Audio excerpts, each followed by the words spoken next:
Hello friends, कैसे हैं आप? आई होप आप सभी लोग बहुत अच्छे होंगे। My name is Disha. Welcome to this channel Medipedia. आज हम देखने वाले हैं क्लासिफिकेशन ऑफ फंगी। बात की जाए क्लासिफिकेशन ऑफ फंगी की, तो पहले हम देख चुके हैं इसकी स्ट्रक्चर, इसका रिप्रोडक्शन। साथ ही में हमने देखे थे इसके सेल वॉल, न्यूक्लियस, ये सभी कुछ हम पहले डिस्कस कर चुके हैं। तो देखिए, सबसे पहले बात की जाए इसके क्लासिफिकेशन की, तो इसका क्लासिफिकेशन टू टाइप से आप देखने वाले हैं। First one taxonomical and second होता है मॉर्फोलॉजिकल।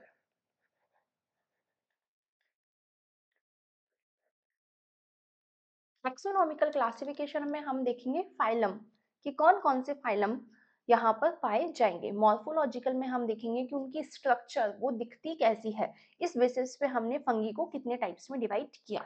तो fungi were initially classified in plants. पहले तो हम क्या कहते थे कि फंगस क्या होती है, प्लांट है। बट इन 1969 जब आर एच विटकर आए और उन्होंने क्लासिफिकेशन किया, जितने भी लिविंग ऑर्गेनिजम्स थे सबका क्लासिफिकेशन किया, तो उन्होंने क्या किया, फंगी का एक अलग ही किंगडम बना दिया। जैसे कि कौन कौन से क्लासिफिकेशन थे। फर्स्ट क्वेश्चन एमसीक्यू के लिए जो आपको पता होना चाहिए, Monera, protista, fungi, Plantae and Animalia. हम कहाँ आते हैं, इस एनिमल वाले, इस एनिमिलिया वाले हम किंगडम में आते हैं। तो फंगी क्या हो गया है, एक अलग ही किंगडम बन गया है। तो किंगडम का कोई कंफ्यूजन नहीं है। अब बात की जाए फाइलम की, तो फाइलम कौन सा होता है, जितनी भी फंगस है, जितनी भी फंगस हम पढ़ते हैं उनका फाइलम कौन सा है, थैलोफाइटा। तो क्वेश्चन, सेकंड क्वेश्चन हमें मिल गया है एमसीक्यू का कि फाइलम कौन सा हो सकता है, थैलोफाइटा। ठीक है, थैलोफाइटा जो फाइलम है, दो क्लासेस आई थी। ठीक है, कौन कौन सी क्लासेस आई थी, फर्स्ट थी फंगी एंड सेकंड थी एल्गी। अब जितनी भी एल्गी होती है, आई थिंक एल्गी को कवक कहते हैं, तो जितनी भी एल्गी एंड फंगी होती है वो दोनों कौन से फाइलम में आते हैं, थैलोफाइटा में आते हैं। ठीक है, फंगी में क्या होता है, क्लोरोफिल एब्सेंट होता है, जबकि एल्गी में क्लोरोफिल प्रेजेंट होता है। तो ये अपने को मिल गया है थर्ड क्वेश्चन एमसीक्यू के लिए। बात की जाए टेक्सोनॉमिकल क्लासिफिकेशन, तो देखिए टेक्सोनॉमिकल क्लासिफिकेशन जो अपना था थैलोफाइटा, उस थैलोफाइटा में कौन कौन से फाइलम्स आते हैं, या हम कह सकते हैं उसको कैसे हम आगे चल के क्लासिफाई कर सकते हैं, डिवाइड कर सकते हैं। तो चार फाइलम, ये जो चार फाइलम्स है ये बहुत ही ज्यादा इंपॉर्टेंट है। काइट्रिडियो माइकोटा, जिसे हम, जिन फंगी को हम काइट्रिड्स कहते हैं, ये क्या है, फाइलम का नाम है। ये क्या है कि उन फंगी का नाम है कि उस फंगस को हम क्या कह सकते हैं। तो काइट्रिडियोमाइकोटा को हम काइट्रिड्स कहते हैं, फंगसेस को। जाइगोमाइकोटा में जितनी भी फंगी आएंगे उन्हें जाइगोट फंगी कहते हैं। एस्कोमाइकोटा को सैट या एस्कस फंगी कहते हैं। बेसिडियोमाइकोटा क्लब फंगी कहते हैं। सॉरी, ग्लोमेरुलोमाइकोटा एल्बस्क्यूलर माइक्रोजियल फंगी कह सकते हैं। अभी हम बहुत अच्छे से इन्हें डिस्कस करने वाले हैं, तो सबसे पहले हम डिस्कस करते हैं काइटिडियोमाइकोटा। ठीक है, तो हम क्या देखते हैं कि ये जो काइट्रिडियोमाइकोटा है, इसमें हमें क्या मिला, ग्रीक वर्ड, एक वर्ड था, कौन सा, ग्रीक वर्ड। एंड उस ग्रीक वर्ड से क्या आया, काइट्रिडियन आया। एंड काइट्रिडियन का मतलब ही क्या होता है, लिटिल पॉट। लिटिल पॉट मतलब छोटे से मटके। तो मटका तो कुछ ऐसा गोल होता है, और अगर ये छोटा सा है तो इसकी ऑब्वियसली इसकी एक साइड से शेप कैसी हो, कुछ ऐसी होगी, ऐसी ही कुछ होगी, तो छोटा सा मटका है काइट्रेट्स। तो इट मीन्स काइट्रेट्स कुछ ऐसे दिखते होंगे, जहां तक हमें पता चला काइट्रेट्स कुछ ऐसे दिखते होंगे। पहले क्या किया गया था, इस फाइलम को कहाँ रखा गया था, प्रोटिस्टा में। ध्यान से सुनिएगा, फंगस जो है उससे पहले रखा गया था प्लांट्स में, एंड काइट्रिडियोमाइकोटा जो है उसे पहले रखा गया था प्रोटिस्टा में। तो दोनों में कंफ्यूज नहीं होना है। पहले इसे प्रोटिस्टा माना गया, बट बाद में इसे कहा गया कि नहीं, ये एक फंगस है, most primitive of the fungi है। सैप्रोबिक होते हैं, डिग्रेड करते हैं किसको, काइटिन को। काइटिन इसके पास खुद के पास भी होता है, एंड इंसेक्ट्स के पास भी होता है, इंसेक्ट्स के एक्सोस्केलेटन में। एंड क्रेटिन जो हमें पता है कहाँ कहाँ होते हैं, ठीक है, नेल्स में, हॉर्न्स में। ठीक है, तो उन्हें क्या किया, इसने डिग्रेड किया। एंड हैबिटाट की बात की जाए, तो यहाँ पर किसका हैबिटाट पूछा है, स्पेशली काइट्रिडियोमाइकोटा का हैबिटाट पूछा है, फंगसेस का नहीं। फंगस का तो हमें पता है कि एक्वेटिक भी होते हैं, एंड मॉइस्चर में भी होता है, ह्यूमिडिटी में भी होता है, सॉइल में भी होता है, वाटर में भी होता है। लेकिन यहाँ काइट्रिडियोमाइकोटा का स्पेशली हैबिटाट पूछा जाए तो वो कौन सा होगा, एक्वेटिक इन फ्रेश वाटर होगा। द काइट्रिड वेट्रम को काइट्रिडियम, द काइट्रिड बेटराकोकाइट्रियम डेंड्रोबेटाइडिस इज रिस्पॉन्सिबल फॉर, किसके लिए रिस्पॉन्सिबल है ये काइट्रिड? काइट्रिडियोमाइकोसिस के लिए रिस्पॉन्सिबल है, जो कि एक डिजीज होती है एम्फीबियंस में। स्ट्रक्चर की बात की जाए तो इसके पास क्या होगा, एक थैलस होगा। मैम ये थैलस क्या होता है, ये तो हमने फर्स्ट टाइम सुना है। कुछ नहीं है, ये जो इसकी बॉडी थी ना छोटे से मटके की, ये जो इसकी बॉडी थी ना, ये क्या है, थैलस है, ठीक है। एंड थैलस ऑफ काइट्रिड्स या body of chytrids is attached by rhizoids. यहाँ क्या होती है, इसकी कुछ ब्रांचेस निकली हुई होती है, जिसे हमने क्या कह दिया, हमने राइजोइड्स कह दिया। It has an erect trunk on which reproductive organs are performed at the end of branches. जैसे क्या हुआ, यहाँ पे आया, यहाँ पे आके क्या हुआ, इसके यहाँ पर एंड ऑफ द ब्रांचेस पे क्या होगा, ब्रांच को एंड हो गया है, यहाँ पर क्या होगा, एक इरेक्ट ट्रंक होगा। एंड इस इरेक्ट ट्रंक पे कौन होगा, रिप्रोडक्शन होगा। रिप्रोडक्टिव ऑर्गन्स परफॉर्म करेंगे, क्या परफॉर्म करेंगे, रिप्रोडक्शन, ठीक है। कोई कंफ्यूजन नहीं है यहाँ तक। नेक्स्ट बात की जाए उनकी एबिलिटी की, तो they have ability to change from haploid and diploid generations. मतलब क्या कहना चाहता है, ये कुछ ऐसा कहना चाहता है कि एन को 2n बना सकती है एंड 2n को n बना सकते हैं। तो कैसा होता है, बिल्कुल होता है।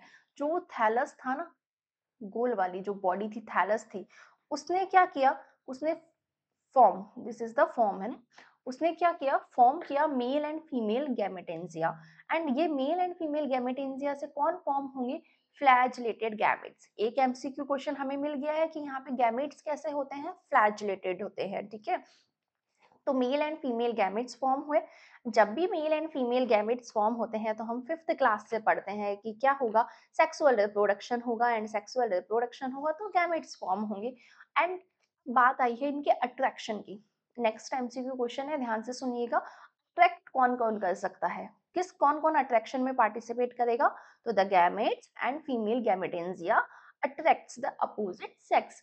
कैसे प्रोड्यूस करें, क्या प्रोड्यूस करेंगे या कैसे अट्रैक्शन करेंगे, कैसे अट्रैक्ट करेंगे, तो बाय प्रोड्यूसिंग फेरोमोन्स। तो आप देखेंगे कि आपको एमसीक्यूज भी काफी मिलेंगे यहाँ पे। नेक्स्ट वन इज, जो जाइगोट जर्मिनेट हुआ है कैसे, थैलस था, हैप्लॉइड था, थैलस ने क्या बनाया यहाँ पे, मेल एंड फीमेल गैमेटेंजिया बनाए, and male and female gametangia ने मेल एंड फीमेल गैमेट्स बनाए। वो दोनों फर्टिलाइज हुए एंड क्या हुआ, एक जाइगोट का फॉर्म हुआ। एंड जो ये जाइगोट जो फॉर्म हुआ है वो क्या प्रोड्यूस करेगा, एक डिप्लॉइड थैलस फॉर्म करेगा। मतलब कि एन से 2n डिप्लॉइड थैलस तो फॉर्म हो चुका है। एंड ये जो डिप्लॉइड थैलस है, ये वाला जो अपना डिप्लॉइड थैलस है, इसने 2 टाइप के स्पोरेंजिया को फॉर्म किया। फर्स्ट इज थिन वॉल्ड जू स्पोरेंजिया, जिससे कि डिप्लॉइड जू स्पोर्स बनेंगे, एंड डिप्लॉइड जू स्पोर से डिप्लॉइड थैलस बनेगा, या डिप्लॉइड थैली या थैलस। तो हम क्या कह सकते हैं कि ये जो थिन जू स्पोरेंजिया था, इससे क्या बनेगा, डिप्लॉइड बनेगा। किससे, थिन वॉल्ड जू स्पोरेंजिया से। जो डिप्लॉइड थैलस ने बनाया है, ये कहाँ से आए हैं, ये कहाँ से आया है, डिप्लॉइड थैलस से आया है। एंड थिक जू स्पोरेंजिया भी कहाँ से आएगा, डिप्लॉइड थैलस से आएगा, लेकिन इससे क्या बनेगा, हैप्लॉइड थैलस बनेगा। तो कोई कंफ्यूजन नहीं है, जो सेंटेंस हमने फर्स्ट लाइन में पढ़ा था वो हमें समझ में आ गया है यहाँ पे। अब बात की जाए जाइगोमाइकोटा की, कि जाइगोमाइकोटास क्या होते हैं। तो देखिए क्या है, स्फेरिकल स्पोर्स फॉर्म होते हैं। फर्स्ट एमसीक्यू का क्वेश्चन, कि जाइगोमाइकोटा में कैसे स्पोर्स फॉर्म होते हैं, तो बिल्कुल गोल स्पोर्स फॉर्म होते हैं। अब जाइगो है, जाइगो का मीनिंग क्या हो गया है, यहाँ पे जाइगोट हो गया है, ठीक है। एंड जाइगोट है तो ऑब्वियसली यहाँ पर मेल की बात की जाएगी एंड फीमेल की बात की जाएगी, और वो कौन है, जाइगोस्पोर एंड oospores, ठीक है। कहाँ कब फॉर्म होंगे, तो ऑब्वियसली जाइगोट फॉर्म हुआ है, जाइगोमाइकोटा है तो सेक्सुअल रिप्रोडक्शन में फॉर्म होंगे। हैबिटाट की बात की जाए तो काइटिड्स का क्या था, aquatic in fresh water. And यहाँ जाइगोमाइकोटा का हैबिटाट क्या होता है, सॉइल, मिट्टी में, या ऑन डिकेइंग प्लांट्स। अब ऑन डिकेइंग प्लांट्स है, इसका मतलब पैरासाइट है, किसके पैरासाइट है, या तो इंसेक्ट्स प्लांट के या स्मॉल एनिमल्स के। कुछ Zygomycota form symbiotic relationships with plants, only with plants, क्योंकि आगे आप देखेंगे कि कुछ माइकोटास की फैमिलीज ऐसी होगी जो एनिमल्स के साथ भी सिम्बायोटिक रिलेशनशिप्स करेंगे। तो नेक्स्ट एमसीक्यू मिल गया है आपको कि जाइगोमाइकोटा किसके साथ सिम्बायोटिक रिलेशनशिप्स बना सकता है, प्लांट्स के साथ में। Non septate hyphae, important thing, Zygomycota is non septate, क्यों? क्योंकि ये क्या है, बहुत लोएस्ट क्लास है, किसकी? फंगी की। किसकी है? फंगी की लोएस्ट क्लास है या लोअर क्लास है, ठीक है। को इनोसाइटिक हाइवीज तो प्रेजेंट होगी, लेकिन कब? Coenocytic hyphae from hypha only where gametes are found, कहाँ होंगे? ओनली वहीं पे जहां पर क्या मिलेंगे? गैमेट्स पाए जाएंगे या गैमेट्स फॉर्म होंगे। एग्जाम्पल की बात की जाए तो देखिए इंपॉर्टेंट थिंग यहाँ पे आपको देखने के लिए मिलेगी, एग्जाम्पल कौन सा है? राइजोपस स्टोनिफर। एंड इसमें कौन कौन आएंगे? तो इसमें आएंगे म्यूकर, राइजोपस एंड एप्सीडिया। ऐसा नहीं है कि राइजोपस स्टोनिफर में ओनली राइजोपस ही आएगा, नहीं, म्यूकर भी आएगा, एप्सीडिया भी आएगा, ठीक है। क्या होता है ये? एक ब्लैक ब्रेड मोल्ड है जो क्या करेगा? हाइफी को इनवर्डली सेंड करेगा टू एब्जॉर्ब न्यूट्रिएंट्स। राइजोपस मतलब कि किसको? हाइफीज को। हाइफी क्या है? ब्रांचेस है, ठीक है। उन्हें क्या करेगा? इनवर्ड्स। तो ये हम कैसे समझेंगे? जस्ट लाइक एक कॉटन है, तो कॉटन में क्या होते हैं? छोटे छोटे थ्रेड्स होते हैं, धागे होते हैं। अगर कॉटन को पहले, सबसे पहले हमने क्या किया? एक पेट्री डिश ली, पेट्री डिश में पानी डाल दिया, ठीक है। पानी इज द न्यूट्रिएंट, ठीक है। तो हमने जैसे ही कॉटन को उसमें डाला तो क्या होगा? कॉटन के जो थ्रेड्स है वो पानी को एब्जॉर्ब कर लेंगे। सेम ऐसा ही होता है राइजोपस में, कि जब उन्हें न्यूट्रिएंट मिलते हैं तो वो इनवर्डली वहां पर के जाने लगेंगे, सैंड होने लगेंगे, हाइफी ब्रांचेस है जैसे कि धागे होते हैं कॉटन में, एंड एब्सॉर्ब करेंगे न्यूट्रिएंट को। In asexual phase bulbous black sporangia develops at the tips of upright hyphae. Each sporangia contain hundreds of haploid spores. This is the rhizoids. तो यहाँ क्या होंगे? ये एक बल्बस फॉर्म हो गया है। बल्बस मतलब एक बल्ब है, एक बल्ब ना कह के हम क्या कहेंगे? पाउच है, एक बल्ब है। एंड इस स्पोरेंजिया में, बल्बस स्पोरेंजिया, क्या होगा? हंड्रेड्स ऑफ हैप्लॉइड स्पोर्स होंगे, ठीक है। इस बल्बस में क्या होते हैं? स्पोर्स प्रेजेंट होते हैं, और वो स्पोर्स कैसे होंगे? एन होंगे, ठीक है। तो नेक्स्ट एमसीक्यू क्वेश्चन हमें मिल गया है। In sexual reproduction haploid hyphae of different mating types in close proximity to each other. अलग अलग टाइप की मैटिंग्स भी यहाँ पर आपको देखने के लिए मिल सकती है। नेक्स्ट बात की जाए एस्कोमाइकोटा की। नेक्स्ट इज एस्कोमाइकोटा, जिसे हम सैक फंगी भी कह सकते हैं। लार्जेस्ट फाइलम है, तो ये आपको पता होना चाहिए, एमसीक्यू क्वेश्चन में पूछा जा सकता है कि लार्जेस्ट फाइलम कौन सा है। तो एस्कोमाइकोटा। 85% ऑफ ह्यूमन पैथोजेंस यहीं से आते हैं। This is the septate hyphae. ये क्या कर सकता है? ये क्या बनाता है? हाइफी सेप्टेड है, मतलब लार्जेस्ट फाइलम है, बहुत अच्छा, बहुत बड़ा फाइलम है। तो क्या होंगे यहाँ पे? सेप्टेड हाइफी होंगे। जबकि लास्ट हमने जाइगोमाइकोटा में क्या देखा? क्यों बिल्कुल लोएस्ट फंगी क्लास है या फंगी फाइलम है, तो वहां पर नॉन सेप्टेड हाइफी थे। Ascospores are produced by karyogamy and meiosis. यहाँ पे मियोसिस एंड कैरियोगैमी, अगर आपने ये क्लास नहीं देखी है तो रिप्रोडक्शन वाली क्लास देखिएगा, वहां हमने बहुत अच्छे से डिटेल में समझाया है इसे। ये नॉन मोटाइल सेक्सुअल स्पोर्स होते हैं, मतलब कि एस्कोस्पोर कैसे होते हैं? Non motile. नेक्स्ट एमसीक्यू हमें मिल गया है, कहाँ प्रेजेंट होंगे? एक सैक में, एक स्कस में प्रेजेंट होंगे, मतलब कि एक पाउच में प्रेजेंट होंगे, जो कि आप इस पिक्चर में बहुत अच्छे से देख सकते हो कि एक पाउच में कौन प्रेजेंट होते हैं? एस्कोस्पोर्स प्रेजेंट होते हैं। Asexual reproduction take place by means of conidia. यहाँ कॉनिडिया फोर्स यहाँ पर पाए जाएंगे। कॉनिडिया फोर्स अगर आपने अभी तक नहीं पढ़े हैं तो आप वो वीडियो देख सकते हैं। एग्जाम्पल्स की बात की जाए, यीस्ट, तो यीस्ट में कौन सा? कैंडिडा। मोल्ड्स की बात की जाए तो ब्लास्टोमाइकोटा, कॉकेडियोडेस, ट्राइकोफाइटन एंड एस्परजिलस आपको देखने के लिए मिलेगा। हिट्रोट्रॉफिक ऑर्गेनिजम्स, मतलब कि इनको रिक्वायर है किसके? ऑर्गेनिक मॉलिक्यूल्स के, अगर उन्हें एनर्जी सोर्स चाहिए तो। एंड वो कैसे मिलेगा? कि किसी भी फूड पर, किसी भी डेड मैटर पर, या सिम्बायोसिस कर सकते हैं in all plants and animals by secreting and powerful enzymes. मतलब जाइगोमाइकोटा जो अपना था वो ओनली प्लांट्स के साथ सिम्बायोसिस कर सकता था, ये प्लांट्स एंड एनिमल्स दोनों के साथ सिम्बायोसिस कर सकते हैं। हिस्टोप्लाज्मा कैप्सुलेटम की बात की जाए तो that causes pulmonary infection. Blastomycosis dermatitidis causes skin as well as bone infections. Pneumocystis causes a form of pneumonia.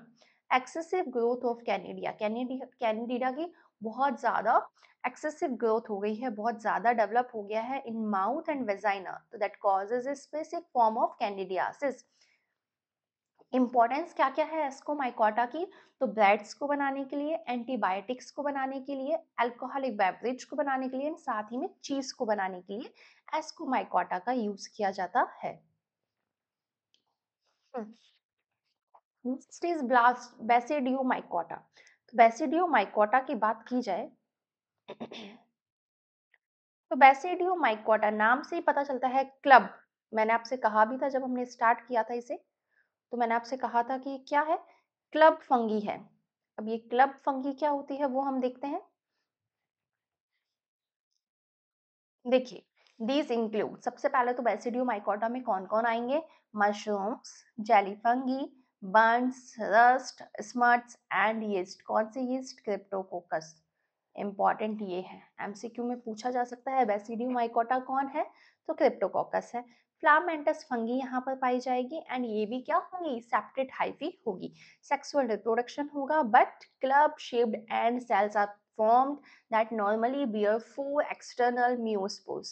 These are meiospores, ठीक है। Basidiospores भी हम कह सकते हैं, these spores are called Basidiospores या meiospores, ठीक है, दोनों कह सकते हैं। क्या होगा यहाँ पे, ये जो है अपनी, या ये जो अपनी है ना, ये वाली चीज ग्रीन वाली, ये कैसी है, थोड़ी सी क्लब शेप्ड है, ऐसी क्लब शेप्ड है, इसीलिए इन्हें क्या कहा जाता है, क्लब स्पोर्स, या हम क्या कह सकते हैं, बेसिडिया भी इसे कहा जाता है, ठीक है। क्रिप्टोकोकस आपको याद रखना है, यहाँ पे क्लब क्रिप्टोकोकस आपको पता होना चाहिए। नेक्स्ट बात की जाए फंगी की, फंगी इम्परफेक्टी, जिसे हम क्या कह सकते हैं, ड्यूटोमाइकोटा भी कह सकते हैं, हाइफोमाइकोमाइसिट्स। ये इंपॉर्टेंट टर्म है हाइफोमाइसिट्स, क्योंकि बहुत कम बुक्स में लिखा हुआ है, तो ये आपको पता होना चाहिए, एमसीक्यू में क्वेश्चन पूछा जा सकता है। ये भी सेपरेट हाइफी होते हैं। इंपॉर्टेंट थिंग क्या है कि इनकी जो सेक्सुअल फॉर्म है ना, वो अभी तक आइडेंटिफाई नहीं हुई है, अभी तक नोन नहीं है, अननोन स्टेट है, अननोन सेक्सुअल फॉर्म है, अनआइडेंटिफाइड सेक्सुअल फॉर्म है, लेकिन हम ये नहीं कह सकते हैं कि पाई नहीं जाती, होती होगी सेक्सुअल फॉर्म, हमें पता नहीं है, हमने अभी तक डिस्कवर नहीं किया। एंड सेक्सुअल फॉर्म नहीं पता है इसका मतलब ये नहीं है कि ए सेक्सुअल भी नहीं पता है, तो ए सेक्सुअल स्पोर्स यहाँ पर पाए जाते हैं। एंड ये फंगी जो है वो एंटीबायोटिक कौन सी, पेनिसिलिन का फॉर्मेशन करती है, प्रोड्यूस करती है। तो सेकेंड एमसीक्यू आपको मिल गया है। थर्ड वन इज, इससे क्या कॉज होता है, तो जो ड्यूटोमाइकोटा है that causes athletes foot and yeast infection. आपने देखा होगा जो एथलीट्स होते हैं उनके पाँव में, उनके फुट में क्या हो जाता है, फंगल इन्फेक्शन हो जाता है, तो that is a disease of deuteromycota. And yeast के जो इन्फेक्शन होते हैं वो भी बेसिकली किससे होते हैं, ड्यूटोमाइकोटा से होते हैं, एंड ये पेनिसिलिन को भी बना सकते हैं, प्रोड्यूस कर सकते हैं एंटीबायोटिक, ठीक है, कोई कंफ्यूजन नहीं है। आज के वीडियो में हमने देखा था taxonomical classification fungi. Next video में हम देखेंगे morphological classification of fungi. I hope आपको क्लास अच्छी लगी होगी। अगर क्लास अच्छी लगी हो तो क्लास को लाइक कीजिए, अपने फ्रेंड्स को शेयर कीजिए, एंड यहाँ पर ऐसे ही कंप्लीट लेक्चर्स, कंप्लीट सिलेबस के साथ पढ़ने के लिए चैनल को सब्सक्राइब कीजिए, क्योंकि इसके लिए आपको कुछ भी पे नहीं करना है। Thank you.